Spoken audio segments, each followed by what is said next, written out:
Unlock के 4 चरणों के बाद अब 1 जून से देश में अनलॉक 1 की शुरुआत होने जा रहे हैं और धीरे धीरे 8 जून के बाद अब देश भी अनलॉक होने लगेगा। काफी कुछ छूट मिली है तो कुछ पाबंदियां रहेंगी। अनलॉक 1 पर हमारी ये रिपोर्ट आपको जरूर देखनी चाहिए। रिपोर्ट आप देखिए।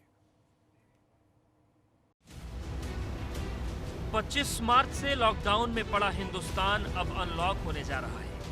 कोरोना के चलते पिछले 68 दिनों में 4 लॉकडाउन की मार झेल रहा देश अब नई रियायतों के साथ फिर से पटरी पर लौटने वाला है। लेकिन लोगों को ये रियायतें एक साथ नहीं बल्कि 3 चरणों में मिलेंगी। केंद्र सरकार ने कोरोना संक्रमण को देखते हुए नई गाइडलाइन जारी कर दी है, लेकिन सरकार ने इसे लॉकडाउन नहीं बल्कि अनलॉक नाम दिया है, जो 1 जून से 30 जून तक लागू रहेगा।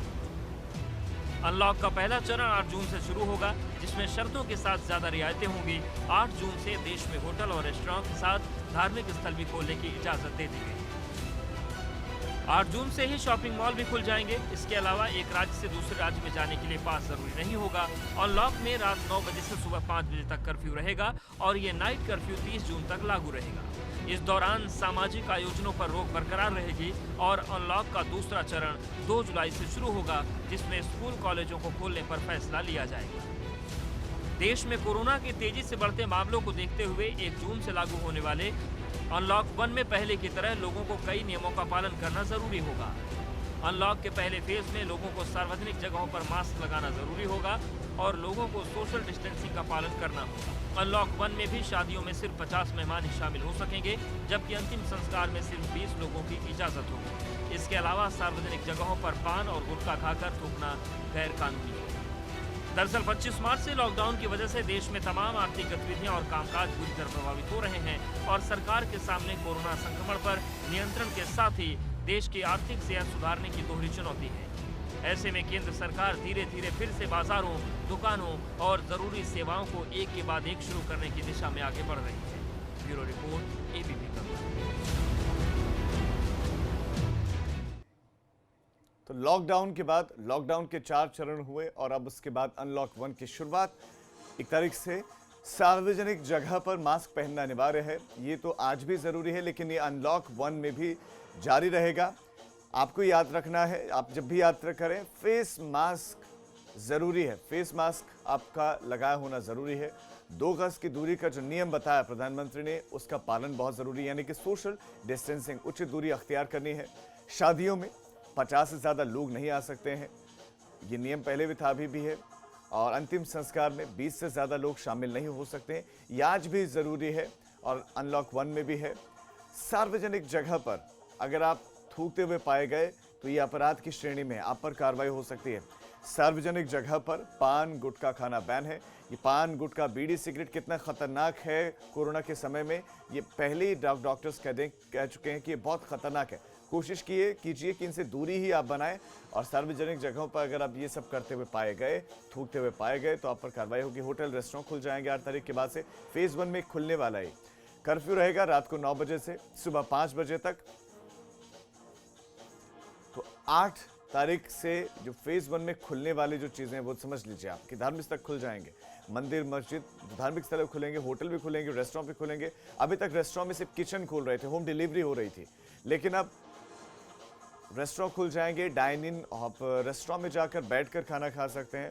होटल खुल जाएंगे क्योंकि होटल बंद है और कई जगहों पर होटल का अधिग्रहित किया गया है, तो अब होटल भी खुल जाएंगे 8 तारीख के बाद। ये फेज 2 में जुलाई में फिर क्या होगा, स्कूल कॉलेजेस खोलने पर चर्चा होगी। ये अलग अलग फेज वाइज निर्णय लिए जा रहे हैं इसमें। मेट्रो, सिनेमा घर, जिम, बार, ये फेज 2 में जो 2 जुलाई को तय होगा कि क्या खुलेंगी या नहीं। राजनीतिक और सामाजिक सभाएं, क्या सोशल गैदरिंग होगी या नहीं होगी, ये तय किया जाएगा, लेकिन फेज 2 में। और फेज 2 में वक्त है ये जून के बाद, यानी कि जुलाई के महीने में ये फेज 2 शुरू होगा।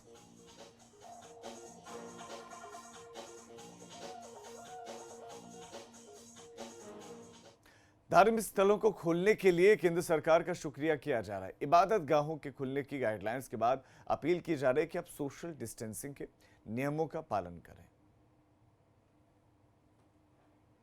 हुकूमत ने जो अनलॉक 1 में जहां कई सहूलियात का ऐलान किया है, वहीं जो प्लेसेस ऑफ वर्शिप हैं, इबादतगाह हैं, उनको सर्टेन रूल्स एंड रेगुलेशन और रिस्ट्रिक्शंस के साथ खोलने का जो ऐलान किया, उसका हम दिल की गहराइयों से इस्तकबाल करते हैं, स्वागत करते हैं और तमाम इबादतगाहों के जिम्मेदारों से यही अपील करते हैं कि इस सिलसिले में जो भी गवर्नमेंट के गाइडलाइंस हैं या जो भी गवर्नमेंट गाइडलाइंस बनाए, उस पर पूरी तरीके से अमल किया जाए और सभी लोग, सभी मजहबी रहनुमा अपने अपनी इबादत गाहों में अपने अपने मजहब के एतबार से ऊपर वाले से ये दुआ करें कि अल्लाह भगवान ईश्वर गॉड हमारे इस मुल्क से और पूरी दुनिया से कोविड-19 का जल्द से जल्द खात्मा कर दे।